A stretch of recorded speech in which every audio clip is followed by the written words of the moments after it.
We start our journey into beer in China.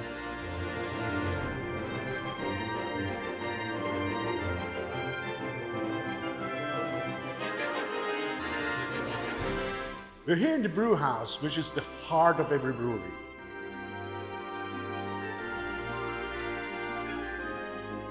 The sorghum beers of Africa are really different from all other beers.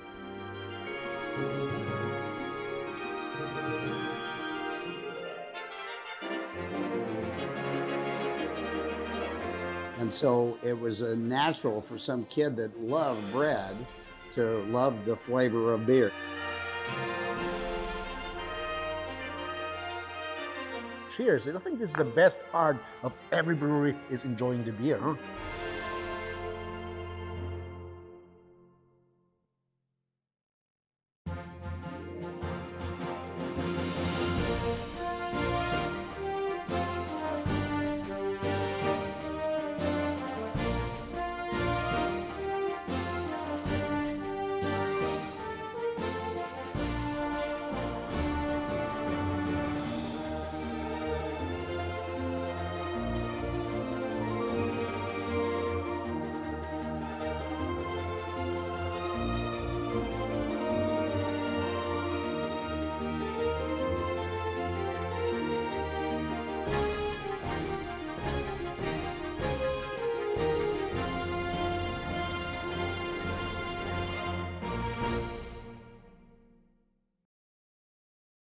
Hello and welcome to Beer-tastic, the series. My name is Conrad Seidel and I assume that you're quite as fond of beer as I am since you're watching this program.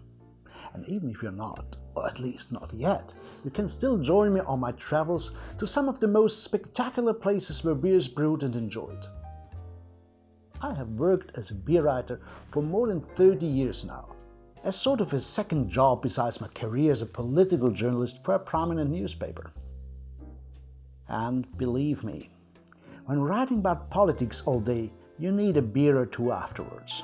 So I started exploring and found good beer and good friends from the evolving beer scene all over the world. Today, I want to share some of that experience with you and take you on a journey to countries like China, Germany, Belgium, South Africa and others. To places where some of the most delicate beer styles have been invented. We'll also dig deep into the history of beer and brewing, because beers we drink today are very different from those we used to have decades or even centuries ago. Think of the US 25 years ago. You could hardly find any flavorful beers. Think of Europe 250 years ago, when beer was the only beverage that was safe to drink, because water was contaminated and wine was much too strong to make it your everyday tipple. Every household brewed beer in those days, and even little children were drinking beer. 2,500, even 5,000 years ago, it was again a different story. Beer was brewed to make the best use of the nutrients found in grains. Since the 1950s, some scientists even believe that early humans grew and processed grain for beer before they cultivated it for bread, the starting point of our developing civilization.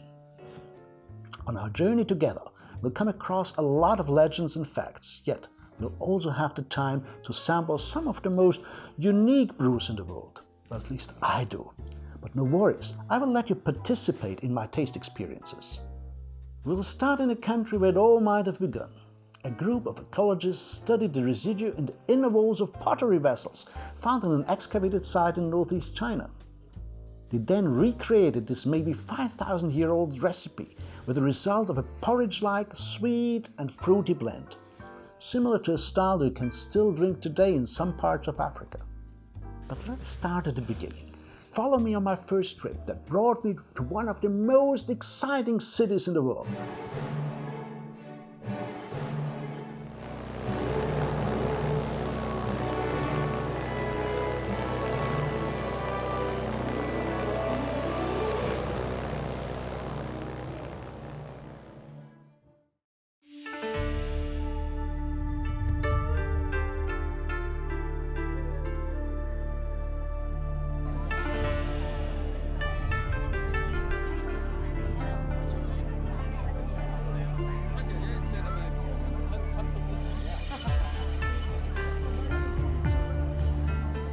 Shanghai is not only China's but the world's largest city.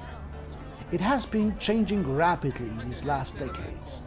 The modern Pudong district lies in an area that was once covered by swamps until the 1960s. Nowadays, Pudong is a modern quarter with current habits that includes cherishing good beer.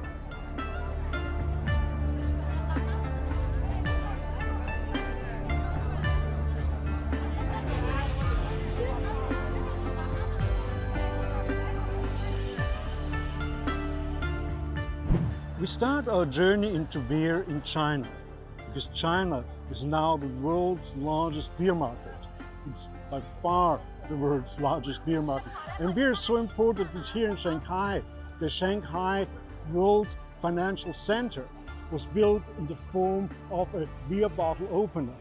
And they even sell this shape of the building as a beer bottle opener, as a souvenir. So I think it's time for our first beer. And when we order a beer today, we generally get a pale lager. But in former times, that was unknown. 5,000 years ago, when the history of beer started here in China, it was a very different beer.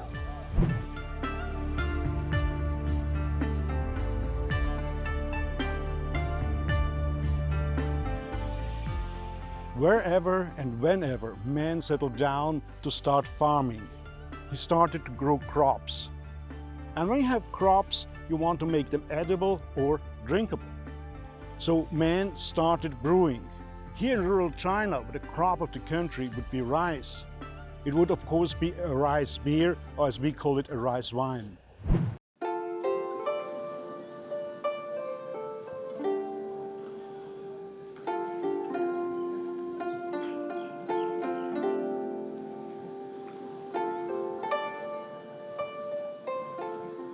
Everyone admires the ancient culture of China. Life goes on at a much slower pace in the rural parts of it. In historic towns, the streets much too narrow for modern traffic. Nowadays, these old quarters are attracting tourists from other parts of that vast nation to find recreation and good food. I, on the other hand, was curious if I could discover some of the famous so-called yellow wines there. Yes, you heard it right. I was looking for wine. On my stroll, a pretty parrot tricked me into a staring contest. Needless to say that vicious bird won. He had definitely more experience in it. But where I have more experience is in finding tasty food and drinks, even when it comes, in that case, to wine. My trained nose lured me, as expected, to the right place. Where there's food, in most cases, there's also beverages.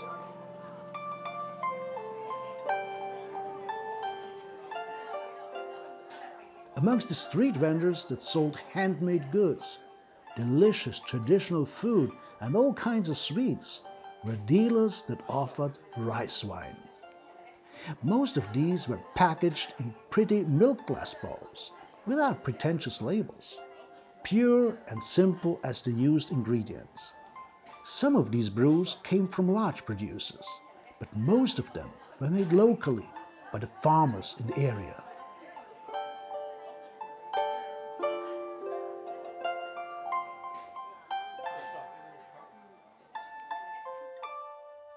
What we see here is a historic production line for rice wine. Actually, it's not a wine, it's a beer. Wines, by definition, are fermented beverages based on natural sugars. So we all know wines made from grapes. We know apple cider, which is wine made from apples, or mead, wine made from honey. As there's no sugar in rice, the starch from the rice has to be converted into fermentable sugars. And that's done by microorganisms. In Asia, they found out that this works very well with the natural surrounding here. And so the rice wine, what they call yellow wine here, was invented many thousand years ago.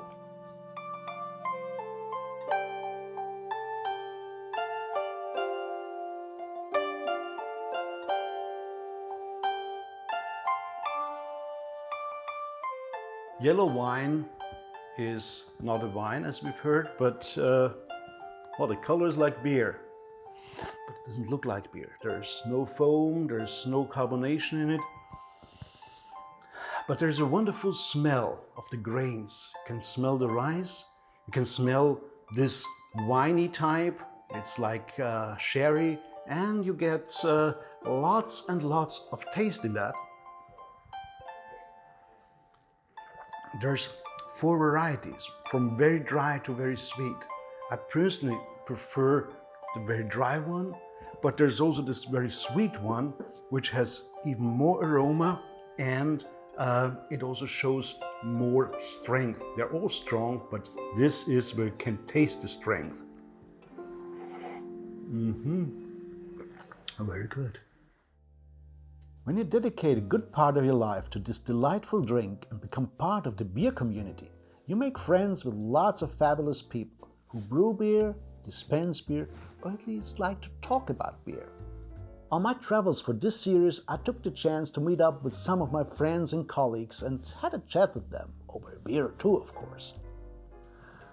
And an obvious question I always asked was, what is beer? And what does it mean to you personally? Here are some of the answers I got, and not all of them were that obvious. Oh gosh, beer is obviously an art form, is it not? It's something created, it's made, as opposed to wine, which just happens, as they say. Beer is a common thread that helps people meet up and get together and share good times, and yeah, it's that one thing throughout history that kind of just reaches back and kind of parallels civilization, but it's like something that people come to enjoy good times and bad. And social lubricant. Yeah. Oh my goodness. Beer means friendships, and it means bringing people together to me. I feel like of any of the beverages in the world, beer is the one thing that, no matter what your country, your class, anything, you can enjoy a wonderful beer with other people, and it just elevates everything that you're doing. Oh, beer, what does beer mean to me? Beer is part of my life. My father was a brewer. I was always introduced to talking about beer, walking in the forest, but I always decided a little bit my own road. I became a geologist because that was my primary passion. But after working for a year as a geologist, I discovered that I liked beer more than rocks. It's basically my baby, you know, like it means a lot to me and to basically to the people of Africa, because the way it was born, it was meant to replicate the old traditional umqombothi, like the sorghum traditional beer. So doing this was to kind of modernize it. Yeah, so it's basically my gift to the people. Beer to me is a delicious food. It's something that enhances the quality of my life. And I've always loved the flavor of beer, and I think it's because I grew up in a rural area. I love the nature, I love the soil, I love cereal grains, and particularly I love bread. And so it was natural for some kid that loved bread to love the flavor of beer, and I continue to do that years later. Oh, it's I think it's for 40 years it's my life. It's my passion. It's the one thing that keeps me going, I think. Beer personally, to me, beer is my life. Not only because I work here in the Shanghai Brewery, my family runs it in the 6th family generation, but I basically grew up with it. Every day when we sat together with the family, lunchtime, the topic always was beer, always about the beer in the brewery. Oh boy, well, it goes back very far in my history. I started out as a pretty young aficionado of beer, both home brewing and drinking it. I started home brewing around 1969 when the craft of home brewing wasn't very well established or very understood. And I've continued to perfect my art for the last 40 or 45 years now. Beer is, for me, a bit of a lifestyle, really. It's, especially in England, it's what you do. You go to the pub. So for me, it's been ingrained in my own kind of growing up. So when I was like 16, 17, I probably shouldn't have been out drinking, but I was kind of having a sneaky view. It's part of our kind of everyday life. It's how we socialize. We go to the pub and we have a pint. The word beer geek did not exist when I was young. I'm a beer lover since I am very young. The first beer I had was when I was about 5-6 years old. It was Lambic, because Lambic region is not far away. And my father was working in Brussels. And in the holidays, I went with him to his work because my mother said, "Take Jeff with you, he's too busy all the day." And there I tasted my first beer, a Lambic. And since that until nowadays, for me beer is about my life, not only drinking beer, but also brewing beer, also writing about beer, tasting beer, judging beers. It's about all my life, I guess. Beer differs from wine as it needs enzymes in production to convert starch to sugars that can later be fermented into alcohol and CO2. In the ancient Asian tradition of rice wine or sake production, these enzymes come from aspergillus, a fungus related to mold, penicillin and yeast. In modern brewing, however, the enzymes come from inside the grain. But to reach that goal, they have to be activated by a technology called malting. Here's a little fun fact. Since modern malting have not been invented yet, ancient Babylonians produced a particular kind of bread that showed a similar enzymatic activity. That bread was later soaked in water and then used in brewing.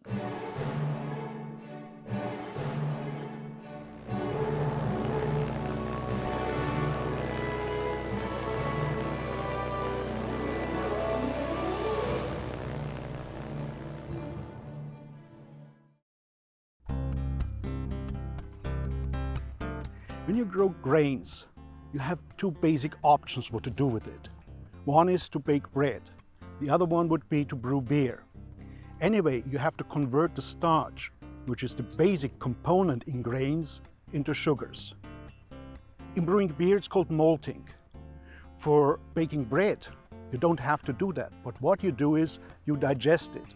So the starch is converted into sugars as you eat it.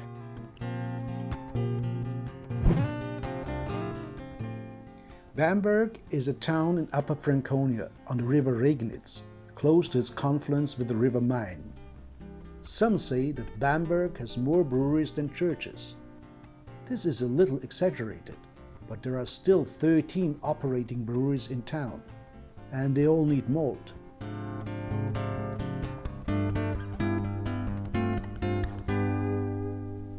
The base for most beers is barley. But to brew beer out of barley, you have to malt it, a process that's done in maltings. Here in Bamberg, they produce 85 different varieties of malt. It goes from black malts to very pale malts. Most beers as we know them are based on pale Pilsner malts. Most historic beer styles are associated with malts of a special kind. Like you have the Munich malt, which is dark, or the Vienna malt, which is slightly reddish, or the Pilsner malt, which is typically for the beers of Pilsen in the Czech Republic. And the malts produced here in Bamberg, they go to all corners of the world. Some are found even in places like Shanghai or Cape Town. So these malts are made for the specialty beers in the world.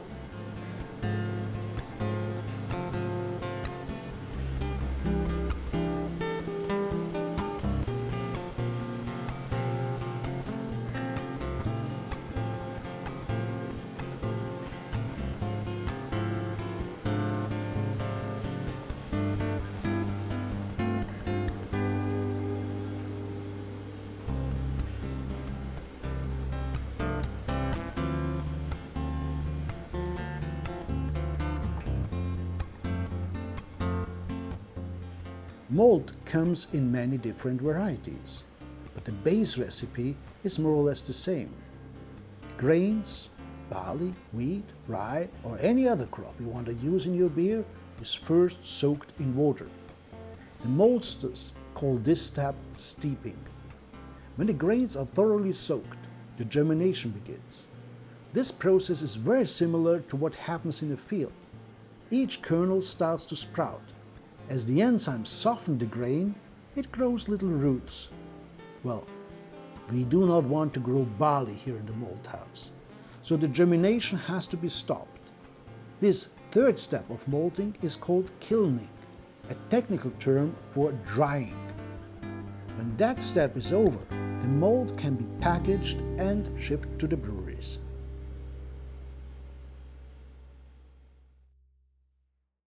Once the malt is in the brewery, the brewer has to mill it. The resulting product is called the grist. It is pretty amazing to learn that all this is ancient technology. Some forms of malting were already applied by the ancient Romans, the Egyptians, and the Babylonians. You find some of the oldest written documents from Babylon in the British Museum in London. Scientists have translated them, only to find out that there were contracts for barley and for the land where barley was grown on. Today, of course, the machinery is more advanced. The principle of brewing beer, although, is very much the same as in ancient times. Let's take a look at a few steps necessary to produce this simple but still extraordinary beverage.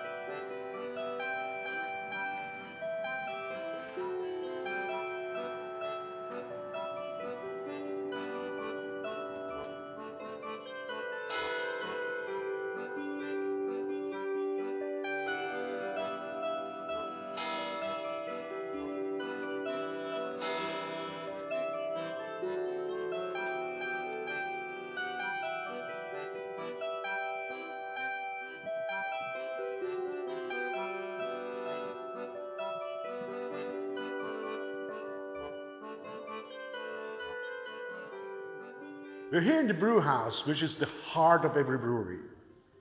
Here, the grist is mixed with water, a process they call mashing. During that mashing process, there are several steps of temperature, and this is where the enzymes convert starch into sugars. Then, this mash is pumped into the lauter tun. Here, the spent grains are left behind, and the wort is transferred to the kettle. And the kettle is the place where they boil the wort. This is a process that takes about 90 minutes. This is where they add hops. And after this boiling process, they knock out the wort. Here, they do it on a traditional coolship.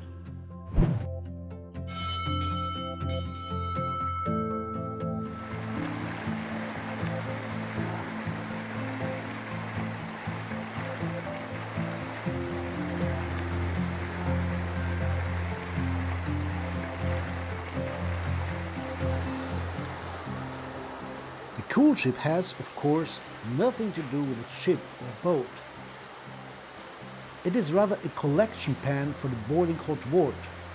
From here, the wort flows down to the heat exchanger.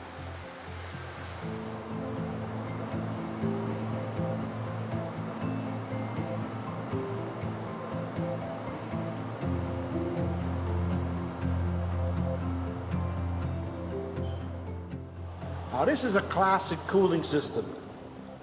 The hot truck stays up there in the coolship. Now the wort runs down here at about 70 degrees centigrade and runs over these water pipes. In fact, it's cooled down from 70 degrees centigrade to 7 degrees centigrade. At the same time, it picks up some oxygen, which is vital for the yeast.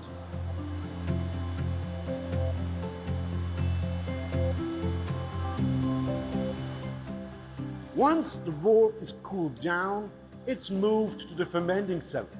Here in these fermenting vessels, the yeast is pitched. The yeast is a microbe that converts the sugars from the wort into alcohol and carbon dioxide. It's a process that takes about 7 days. You see there's foam building here. That foam will be removed because it has some not so pleasant tasting components.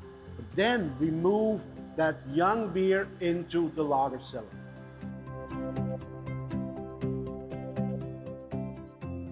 Oh, this is the lager cellar, the Lagerkeller in German. Lager means storing. And bottom fermenting beers need to be stored to develop their optimum taste for several weeks. So the term lager became a standard for all bottom fermenting beers in the 19th century.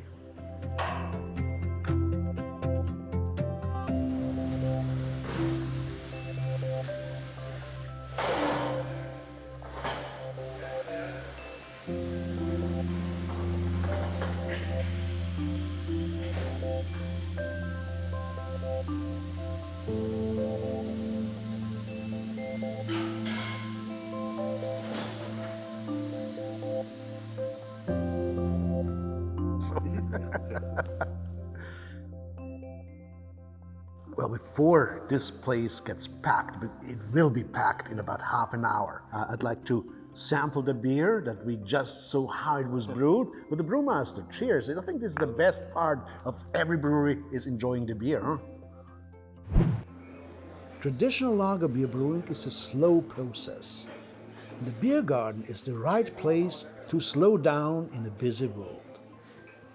In Austria and Germany, we love to spend our summer evenings in beer gardens and enjoy the fresh brews with our families and friends.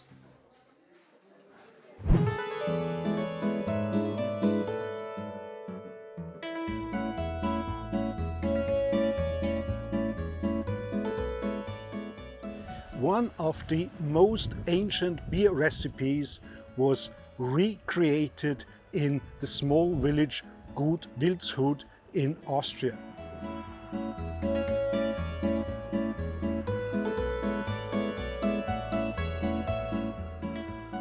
In Wildshut, they grow all the varieties of barley, spelt, emmer and einkorn, grains that were already cultivated by the Sumerians. It is all organic farming here, because all ancient agriculture was organic, till the late 19th century. My friends Christian Pöppel and Markus Trinker operate a small malting where they can produce small batches of malt.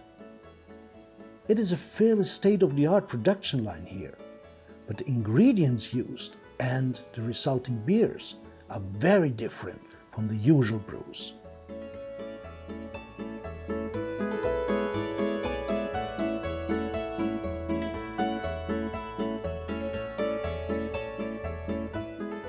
Christian and Marcus are skilled brewers in a 1 million hectoliter brewery in nearby Salzburg. But for the specialty brews in Wildshut, they go back to the roots of prehistoric brewing.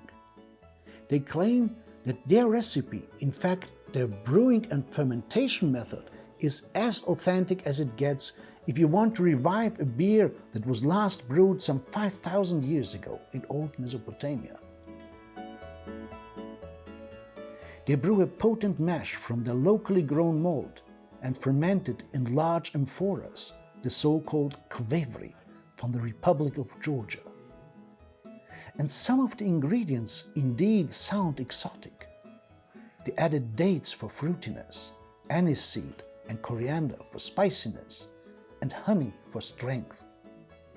The resulting beer is almost 10% by volume.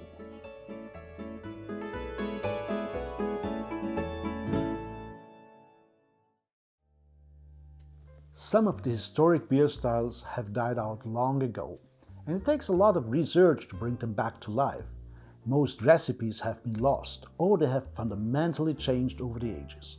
But some beer styles have survived, sometimes with a little adaptation of brewing methods or confusion over the correct terms, such as China's yellow wine and Japan's sake. Other brewing techniques were developed for the Russian kvass or the South American chicha beverage. However, there is one surviving beer that is radically different from what we perceive as typical for a refreshing cold one. And that beer is still brewed by tribespeople in sub-Saharan Africa. You can also buy it as a commercial product made in South Africa.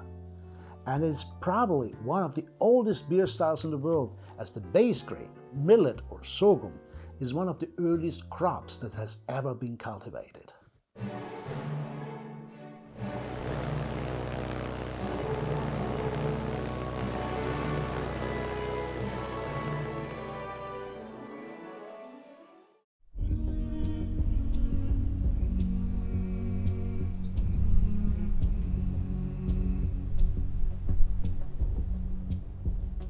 It was shortly after sunrise when I arrived in the vast grasslands of South Africa, tired from the long trip and looking for a good beer, when some tourists from all around the globe invited me to join them on a safari.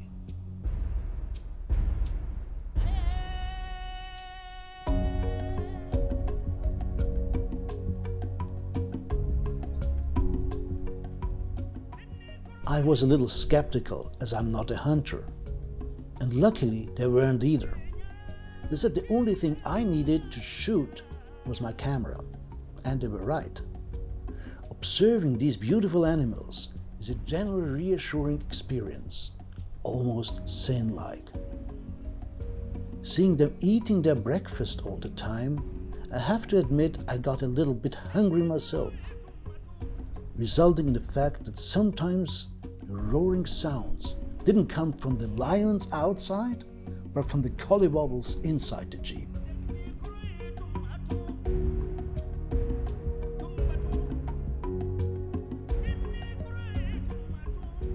When I parted with these fine people a few hours later, I not only had great pictures as trophies, but I also found a lodge where they had an excellent breakfast. And they had a rare sorghum beer, at least a commercial one in a drinking carton.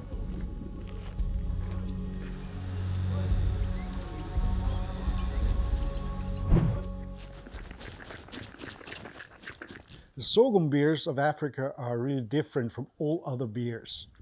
Unlike the rice beer in China, they're made of sorghum, and they actually contain a lot of the grains, a lot of the sorghum malt in there.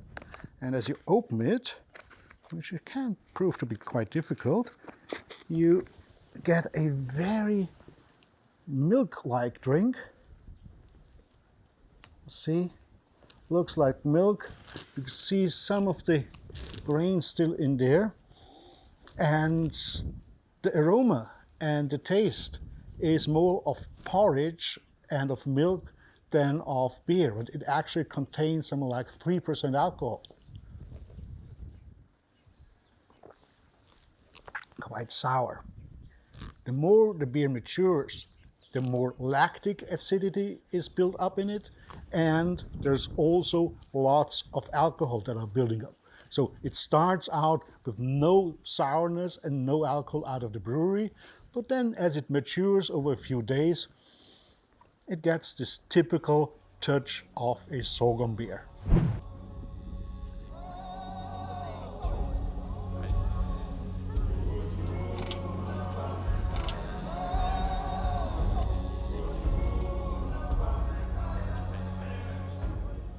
After a night with sorghum beer and interesting conversations at the safari lodge, I got up very early and started hiking to my next destination. Thank God my new buddies picked me up before I got lost and offered to take me to one of the 3 capital cities of South Africa, Cape Town. I was dropped off at one of the townships outside the city border. Though much more tranquil than it was under apartheid, it is still a troubled but significant place for my journey. In recent years, homebrewing has become popular, especially in the US since the 1970s when it became legal.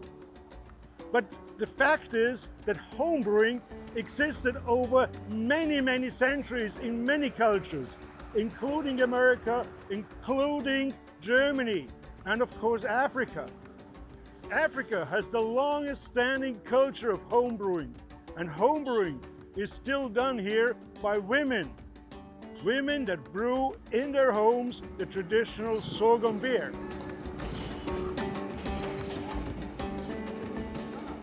I met Nosiseko Roxana at her home at Gugulethu, and in the backyard she showed me a brewery that was entirely different from the ones I had seen early in my life. The beer she brews is for consumption at family festivities. Therefore, she sends prayers to her ancestors, telling them about the upcoming event before she starts brewing. The brewing circle takes almost 2 days.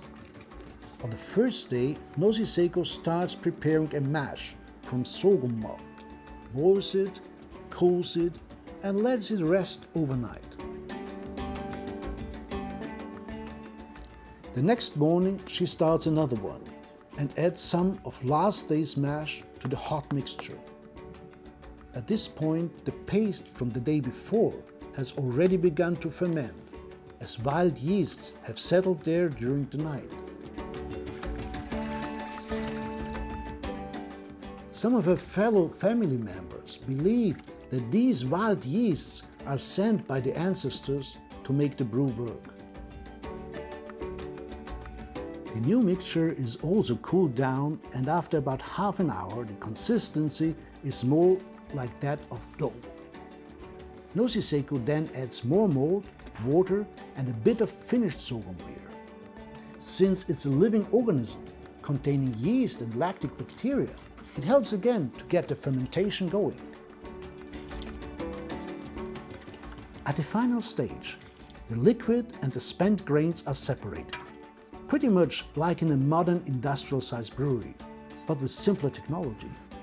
It's undoubtedly hands-on brewing, sort of antique African craft brewing in its purest sense.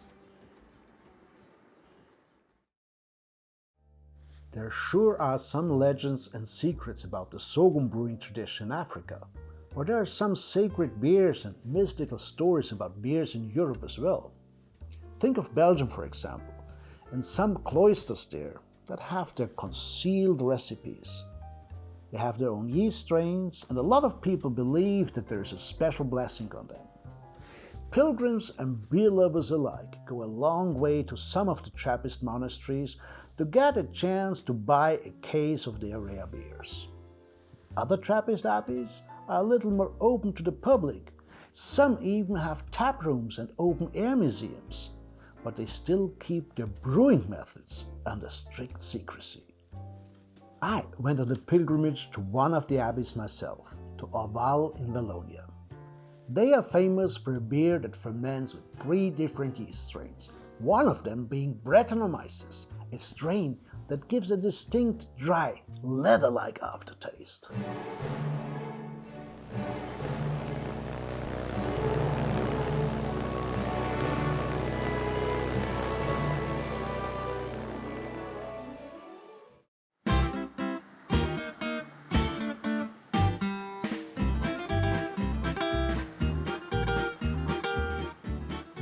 Orval is situated in a picturesque landscape rightly named Golden Valley, a paradise for hikers. Here lies the 20th century modern church amidst the ruins of the medieval abbey. Of more than 19,000 breweries in 209 countries and territories worldwide, only a dozen can claim the name Trappist. The reason for that is that the criteria for calling a beer Trappist are very strict. The Order of the Cistercians of the Strict Observance, commonly referred to as Trappists, welcomes visitors to selected parts of the abbey grounds. Belgium had suffered a lot during World War I, and so in the 1920s they tried to rebuild the country. The Arène family of nearby Florenville donated the grounds to rebuild Orval Monastery. An architect from Antwerp, Henri de Wijs, came here, built the monastery, and the funding for the monastery was the brewery, because they first built the brewery to raise money, and then they could build this beautiful church. The Golden Valley Val d'Or dates back to 1070. There's a legend to it. Countess Mathilda of Tuscany was hunting in the area, and she put her hand to the cold water, and so the ring went off. She prayed to the Virgin Mary that the ring would be given back to her. And a trout came, and there was the ring. So she founded that cloister to thank the Virgin Mary. It lasted for centuries. But during the French Revolution, this beautiful monastery was destroyed, and what we see behind me are the ruins that are left.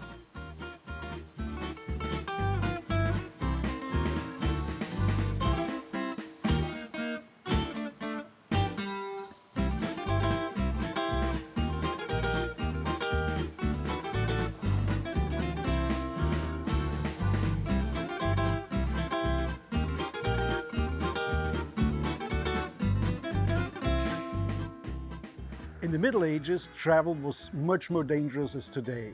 You needed a guardian angel. So the brewery tap here in Orval is called l'ange gardien, the guardian angel, so that a traveler feels he's safe when he's coming here. And in the Middle Ages, you would get some food, possibly bread, and also liquid bread when you came to a brewery. Liquid bread, also known as beer. Here in Orval, they even have the fish from the founding legend on the Orval glass. And the Orval glass itself was designed by the same Henri Vez, who also designed and built the church behind me. Many people think that Trappist beer is actually a style. It's not. Every Trappist monastery has their own interpretation of what they think is a correct Trappist beer for the Trappist monks and for the visitors. Here in Orval they only have one variety, and it's a fruity beer. You get a lot of fruit aroma, also maybe wet leather. And it's fantastically dry. Lots of hops, lots of dryness, a very refreshing beer, and also one that you can easily drink at below 7% alcohol.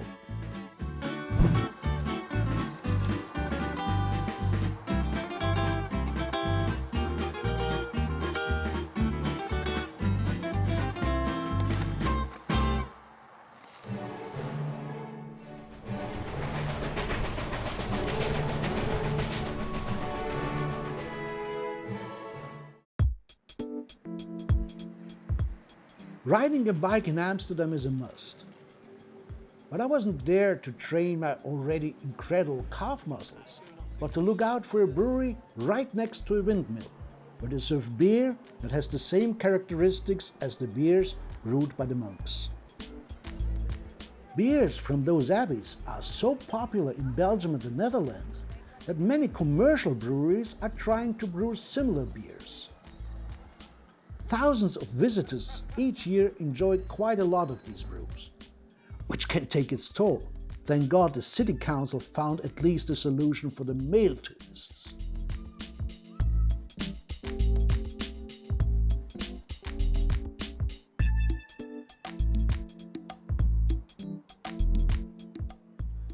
Trappist beers come in different colors, different strengths, and also different styles. Some are unique, like the Orval, which has this distinctive bread finish. There's other beers that are sweet or very bitter.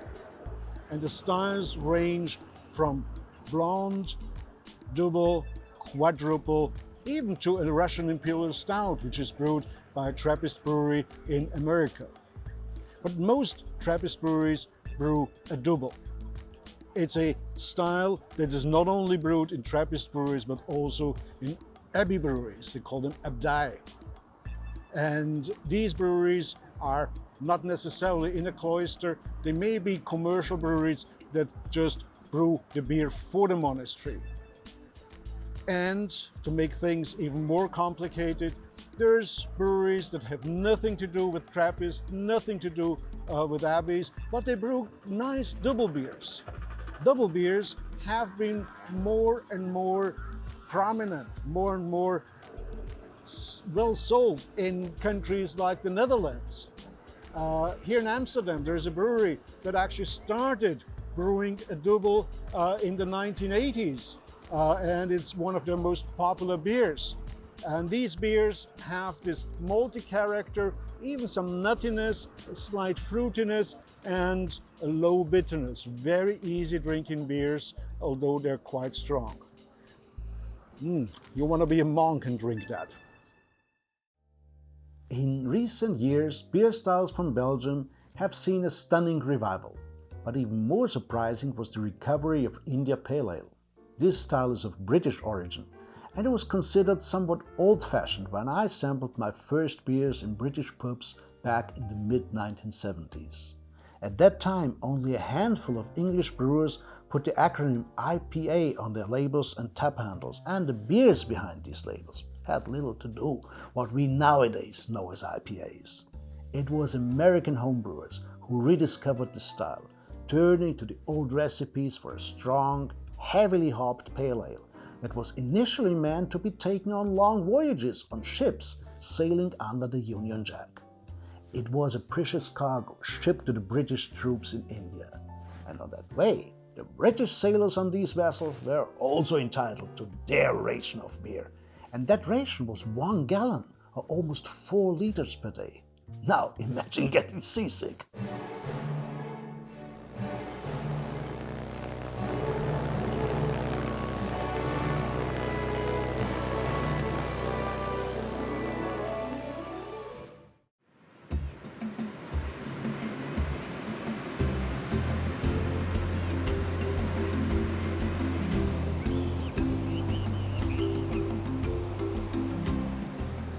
This South African beach we're standing on actually made beer history.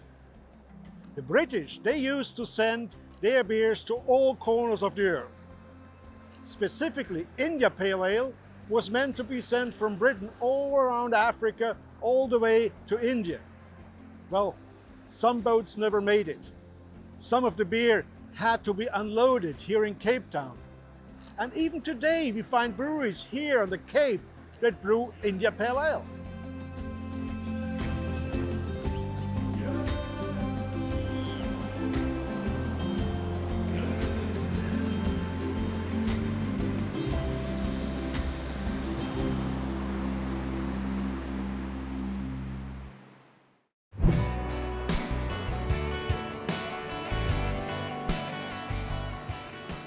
Cape Town has a lively bar scene.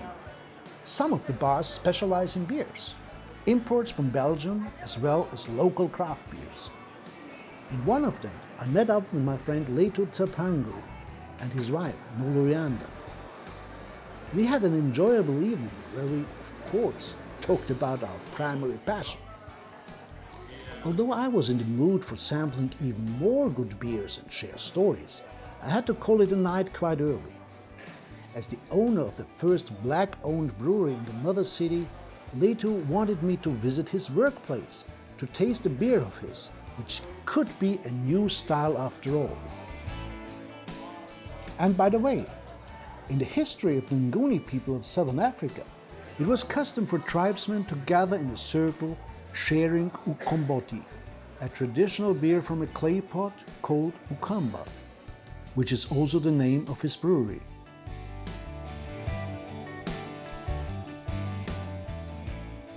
Here is a typical American IPA from Cape Town. It has all the virtues that you find in American-style IPAs, including the fruitiness that you get from the hops. But there's even one more interesting beer here, a combination of styles. It's a Belgian-style saison, but it's based on sorghum, millet, which is also the base for the traditional African beer that is homebrewed here in many families. But the beer looks very different. It looks like a saison, and it has all the aromas of a saison, plus the aromas of the sorghum. So this might be a new beer style that's evolving, because there's always new beer styles from different regions.